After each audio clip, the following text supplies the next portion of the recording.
Bonsoir et bienvenue dans cette nouvelle vidéo euh, pour cette fin d'année. Voilà, je suis heureuse de vous retrouver, je suis heureuse de venir vous faire un clin d'œil pour ce dernier jour de l'année, Saint-Sylvestre aujourd'hui, de l'année 2020. Euh, cette vidéo va parler d'amour pur, voilà, dans tous les aspects de l'amour pur. Et qu'est-ce qu'on peut en comprendre et comment peut-on le vibrer, le mettre en œuvre dans sa vie. Avant toute chose, je voulais vous souhaiter une belle fin d'année, mais vous souhaiter pour ceux qui verront la vidéo demain et pour même ceux qui la regardent ce soir, une très très belle année 2021. Je vous souhaite énormément de bonheur, je vous souhaite la lumière, je souhaite que vous trouviez le chemin qui vous mène à vous-même et qui vous mène à la complétude et au bonheur, à la sérénité, à la paix intérieure, à la joie, à l'abondance, à votre couple, à votre réunion. Et, euh,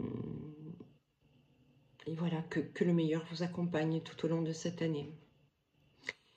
Celle qui vient de passer, qui se termine ce soir dans quelques heures, a été une année un peu particulière pour beaucoup. Ça a été une année de vérité, où beaucoup de choses ont éclaté, tant dans un sens individuel et personnel que dans un sens dans le sens social et politique, etc. Petit à petit, il y a des choses qui se dévoilent, il y a beaucoup de choses qui sont en mouvement. Et cette année a été une année très mouvementée pour beaucoup, beaucoup. Avec aussi vibratoirement beaucoup de, de moments énergétiques, des pleines lunes très fortes, des nouvelles lunes très fortes, euh, beaucoup de choses qui ont été très puissantes au niveau vibratoire et qui encodent petit à petit chacun d'entre nous. Alors ceux qui sont plus légers, on va dire en vibration, plus haut en vibration, vont peut-être mieux accueillir et dépasser les choses, et puis d'autres qui sont dans des schémas un peu plus difficiles, un peu plus compliqués, eh bien ça va être c'est plus compliqué évidemment de dépasser ces montées vibratoires que nous vivons maintenant. Voilà, ils ne sont pas terminés. Au mois de janvier, il y aura encore beaucoup de bouleversements, mais pour du mieux, d'accord, pour vraiment vivre quelque chose d'heureux. Alors, on a toujours le choix quand on passe une année, hein, d'accord. On peut se dire, oui, encore une année, comment elle va se passer, etc. Et puis, on peut choisir aussi. On peut choisir de la vivre bien, de la vivre heureux, de la vivre dans la sérénité, de la vivre dans la paix, de la vivre dans l'accueil de ce qui est. On a le choix, on a toujours le choix de comment nous prenons les événements et comment nous vivons chaque jour nos journées, nos semaines, nos mois et notre année. Voilà.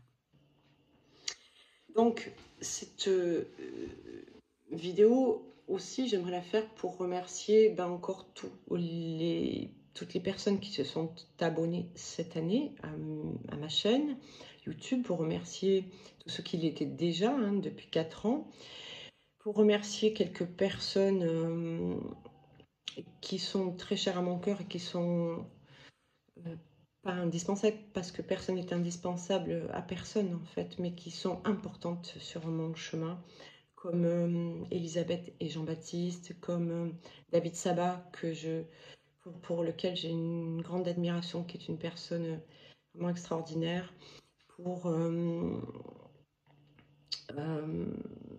Éric Gestin, que j'aime beaucoup aussi, voilà, et puis Véronique Flayol, et puis des tas de personnes comme ça qui sont sur mon chemin, avec qui nous partageons parfois quelques instants. C'est pas, on se voit pas souvent, on n'est pas tout le temps en contact, mais les quelques instants que nous partageons sont des instants riches, riches d'amour, riches de sens, riches de, de valeurs. Et, euh, et même si c'est juste de temps en temps, ça fait énormément de bien. Donc je voulais voilà, vous faire un petit clin d'œil à tous ceux qui m'ont aidé dans ma vie, tous ceux qui étaient en amour pour moi, mais tous ceux aussi qui pas forcément ont été en amour, mais qui m'ont fait grandir, qui m'ont fait arriver là où je suis maintenant. Et donc, je vous remercie infiniment tous. Voilà. Donc, cette vidéo va parler d'amour pur. Elle ne va pas durer très très longtemps. J'ai quelques messages juste à passer. Pardon. Au niveau de l'amour pur. L'amour pur, qu'est-ce que c'est? Beaucoup de gens parlent d'amour inconditionnel, d'amour pur, etc. Qu'est-ce que c'est vraiment? Est-ce qu'on le vibre vraiment? Est-ce qu'on n'est pas toujours en train de le chercher? Est-ce que ça existe? Et voilà, des tas de questions qui tournent autour de cet amour qui est impalpable. C'est quelque chose d'impalpable, c'est quelque chose qui ne peut que se vibrer, qui ne peut se vibrer que pour soi d'abord, avant de pouvoir le vibrer pour les autres. Et, et y être tout le temps en permanence, c'est compliqué, il faut le savoir. On n'est que des humains, donc les êtres divins ou aussi les maîtres spirituels qui sont sur cette terre sont souvent remplis d'amour pur. Pour nous, humains lambda, c'est plus compliqué. Mais l'important, c'est quand même d'essayer de le vibrer au maximum. Voilà. Alors, dans cette vidéo, il y a évidemment une partie qui est totalement de ce que je ressens moi, de ce que je peux canaliser, de ma relation avec ma guidance et de ce que je vis, moi, dans mon cœur, dans ma vie. Mais il y a aussi mon autre en interaction avec moi, dans des conversations, dans voilà, des moments qu'on partage aussi professionnellement, il y a une approche qui est beaucoup plus palpable dans la matière. Voilà. Hein. Donc, évidemment, c'est une polarité yang, donc il a des explications plus matérielles, plus concrètes à vous faire comprendre que moi, je n'ai pas nécessairement. Mais voilà, et moi, j'ai plutôt un côté plus spirituel, où je suis plus dans l'émotionnel, j'allais dire spirituel, oui, mais plus dans l'émotionnel, dans l'impalpable, voilà, dans le yin. Donc, en grec, il y a 3 formes d'appeler l'amour. Je crois que je l'avais dit dans une vidéo, mais c'est toujours bien de le rappeler. Il y a 3 façons d'appeler l'amour. Il y a la première façon qui s'appelle Eros, et tout le monde connaît, hein, c'est l'amour charnel, c'est l'amour physique, qui est un amour, contrairement à ce que beaucoup peuvent penser, qui est autorisé, entre guillemets, d'accord, par le divin, et beaucoup se disent parce que je suis dans la religion, parce que j'aime le divin, j'aime Dieu, j'aime la source, peu importe. Du coup, l'amour est sale, d'accord? La sexualité est sale, la sexualité n'est absolument pas sale. C'est qu'est-ce qu'on en fait de cette sexualité quand elle est faite dans le vice, dans pour nourrir un désir purement de base astrale et purement charnel, évidemment. Ça n'est pas de belles vibrations que vous vibrez et automatiquement, vous n'allez pas attirer de belles vibrations à vous. Mais l'amour physique, la sexualité, quand elle est faite dans l'amour, dans la bienveillance, en vibrant vraiment un amour partagé et pur, à ce moment-là, elle prend tout son sens. Et c'est parfaitement en accord avec toutes les lois divines, ça je vous le garantis. Donc c'est l'amour Eros, d'accord? Ensuite, il y a l'amour Philae, qui est l'amour que l'on peut partager avec ses parents, ses enfants, sa famille, ses amis,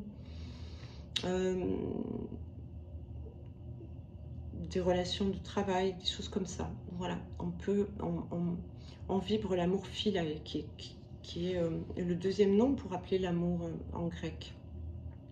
Et puis, vous avez l'amour agapé. Et l'amour agapé, c'est un amour qui est pur.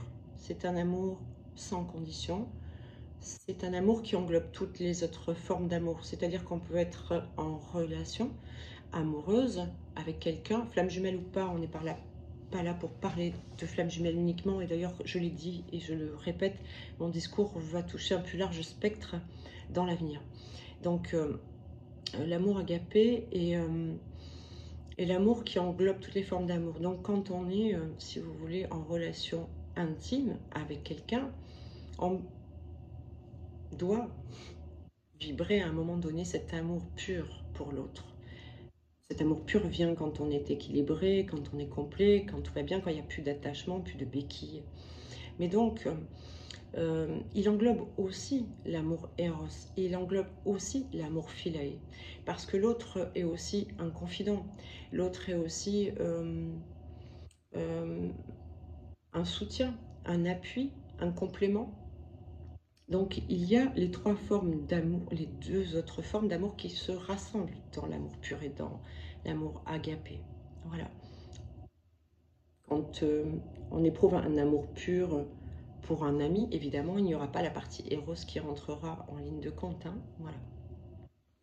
Mais l'amour agapé, c'est l'amour le plus grand qu'on puisse éprouver pour quelqu'un. Certains qui connaissent un petit peu tout ce qui est les Écritures saintes, etc., en, en connaissent hein, ces trois formes d'amour. Voilà. Euh,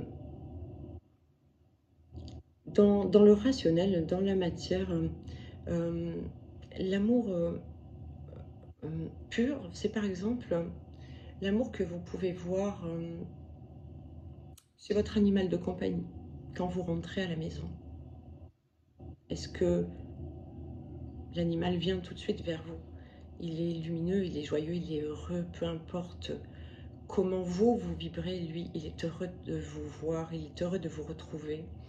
Il vous aime, quoi que vous fassiez, que vous vous occupiez de lui, que vous vous occupiez pas de lui, que vous le grondiez parce qu'il y a eu une bêtise de faite ou parce que il n'y a pas d'ego, il y a que de l'amour, c'est totalement pur. On peut retrouver une forme d'amour comme ça aussi chez les personnes qui ont des handicaps, qui ont vécu des choses très très difficiles ou qui sont un petit peu diminuées mentalement, hein, qui ont euh, euh, une différence et une forme de compréhension euh, où l'ego ne rentre pas en jeu, comme par exemple l'autisme, la trisomie, voilà, des choses comme ça. C'est pareil, quand on regarde dans leurs yeux, on ne voit que de l'amour, on ne voit que des sourires, on ne voit rien d'autre que ça. Il n'y a pas de colère, il n'y a pas de rancœur, il n'y a pas d'attachement non plus. C'est un amour qui est libre et qui est donné, voilà, sans condition. Vos enfants aussi, alors les enfants c'est particulier parce que dans certains cas, pas tous, mais dans certains cas, l'amour sans attachement avec les enfants, c'est compliqué. Et quand ils sont tout petits, qu'ils n'ont pas encore d'ego, là oui, ils sont totalement dans l'amour pur. Et donc c'est pareil, hein, ils viennent directement dans vos bras, sans jugement, sans, sans attente non plus. Hein. Ils veulent juste, ils viennent donner de l'amour et évidemment, ils en veulent en retour, ils en ont besoin en retour. Et dans malheureusement certains cas, au fur et à mesure que l'ego s'installe et au fur et à mesure des blessures et que l'enfant va grandir, eh bien parfois ça peut changer. Évidemment, l'idéal, quand on guérit, quand on arrive à une complétude, on n'a plus besoin de béquilles. Donc nos enfants ne sont plus dans des liens d'attachement non plus avec nous. On est dans un lien très détaché, très libre avec nos enfants. Voilà. Et les flammes jumelles doivent vibrer cet amour pur. Alors, cet amour pur, c'est quoi? C'est un amour qu'on donne à l'autre, qu'on ne prend pas. L'amour se donne, ne se prend pas. Il se reçoit. On doit s'ouvrir à le recevoir d'ailleurs, parce que parfois on est fermé à le recevoir, hein, quand il y a des fermetures de cœur, quand on a trop souffert, quand on est blessé, on peut fermer le cœur. Mais en réalité, il ne se prend pas. L'amour se donne uniquement, euh, sans condition. Si on aime avec une condition, ça veut dire que si cette condition n'y est pas, on n'aime plus. Et c'est pas de l'amour. Voilà. C'est un lien d'attachement. Et du coup, ça nous met parfois dans du sacrificiel. Donc c'est un lien sans attachement, c'est un lien où il n'y a pas de jugement, où il n'y a pas de préjugés dans l'amour pur. Ça ne veut pas dire qu'on est aveugle et qu'on voit l'autre aveuglément sans trouver de défaut ou en mettant l'autre sur un piédestal. Ça non plus, c'est pas être de l'amour quand on met l'autre sur un piédestal. Ça veut dire simplement que malgré toutes les,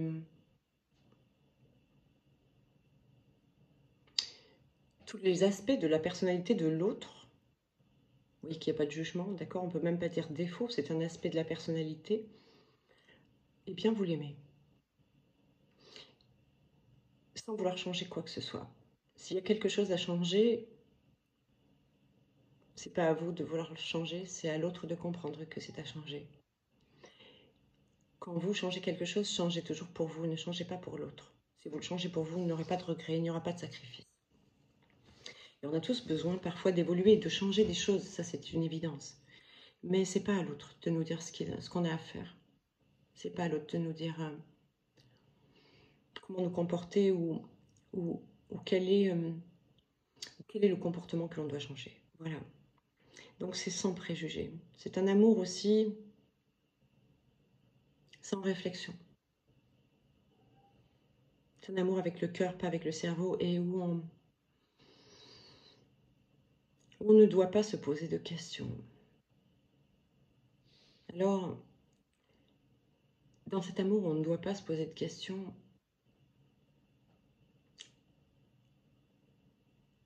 C'est pas on ne doit pas, c'est qu'on s'en pose pas. Mais si vous voulez, c'est pas qu'on s'en pose pas parce que l'autre est pas capable de faire un truc pas droit.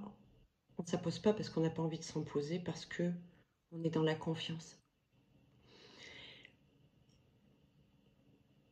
C'est un amour où il n'y a pas de honte, où on est authentique,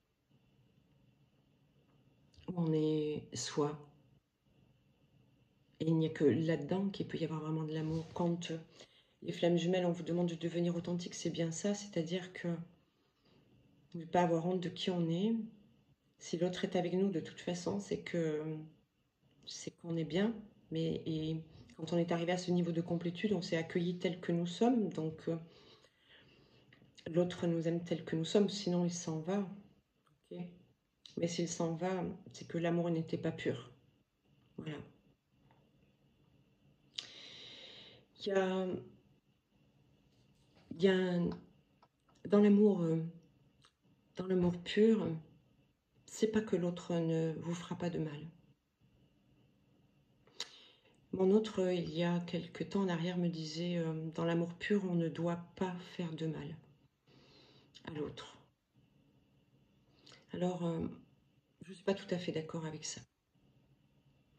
Parce que quand on fait du mal à quelqu'un, on peut faire même les choses en conscience parfois, et puis les regretter.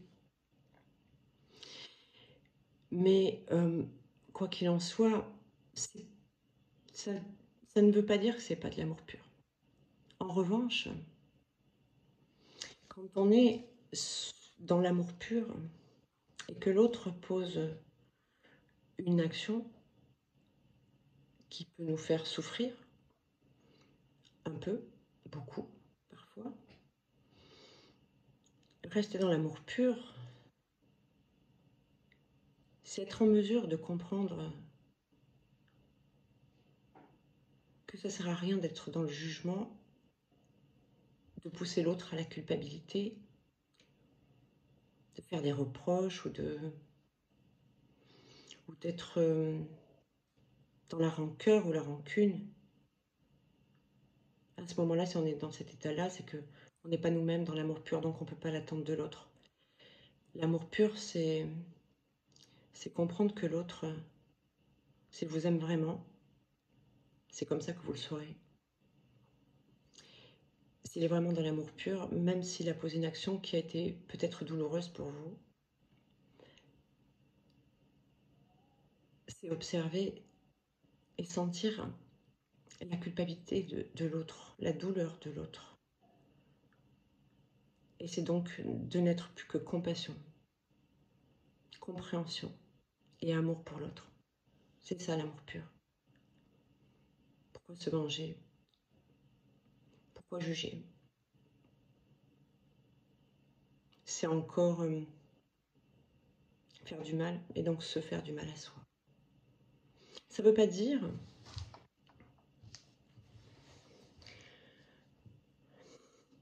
c'est pas ça que je voulais dire, pardon.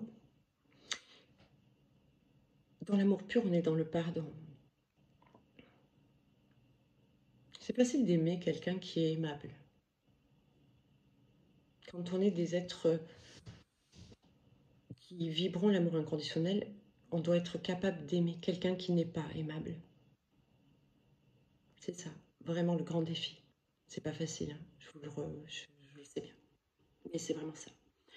Et c'est pareil pour le pardon. C'est facile de pardonner une bricole, voilà. Ce qui est plus difficile, c'est pardonner ce qui est impardonnable. Ce qui normalement n'aurait pas été pardonné avant.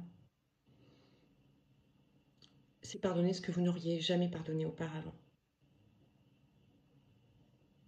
Ça, c'est beaucoup plus difficile. Mais quand on y parvient, c'est de l'amour pur. Voilà. Donc, l'amour, c'est cette forme qui est inconditionnelle totalement. Alors, quand on pardonne, évidemment, c'est pas qu'on dit à l'autre, je te tends l'autre joue et puis tu vas pouvoir t'amuser à refaire la même chose dans quelques temps, ni même un autre jour, ou un autre moment, même pas dans 10 ans. Ça ne veut pas dire ça. Et puis, dans ce cas, si l'autre n'a pas compris, si l'autre n'a pas grandi de cette compassion que vous avez eue pour lui ou pour elle, à ce moment-là, vous aurez toujours l'opportunité de vous libérer de cette personne parce que de toute façon, c'était pas de l'amour pur. Voilà. L'amour pur, ça ne veut pas dire qu'il n'y aura jamais d'erreur, mais en tout cas, c'est que derrière l'erreur, il y aura une compréhension qui fait que l'erreur ne se reproduira pas. C'est ça l'amour pur dans les couples. Et, et donc, si un jour, évidemment, les choses se reproduisent, eh bien, on est toujours à temps de partir parce que c'est qu'on s'est trompé, d'accord? Voilà. Mais quoi qu'il en soit, les flammes jumelles sont invitées à vraiment voir l'autre de cette manière-là. Alors évidemment, à la réunion, hein, d'accord? Parce qu'avant, il y a des épreuves qui font qu'on n'y arrive pas forcément tout de suite, d'accord? Mais c'est quand même là qu'il faut arriver. Et je dirais même qu'au-delà des flammes jumelles, soit âme sœur, peu importe quelle personne nous rencontrons dans la vie, si nous ne sommes pas en mesure de vibrer cet amour-là pour l'autre, c'est peine perdue. Ça sera une séparation à un moment donné. À un moment donné, vous irez à l'échec. Voilà. Donc, pour ce 1er janvier, cette nouvelle année qui arrive, eh bien, je vous souhaite tous d'arriver à vibrer l'amour pur. Vibrez-le pour vous déjà, pour pouvoir le vibrer pour les autres. Voilà. Écoutez, je vous souhaite une très belle soirée. Je vous embrasse très fort et puis je vous dis à très bientôt. Et encore mille merci pour votre présence. Au revoir.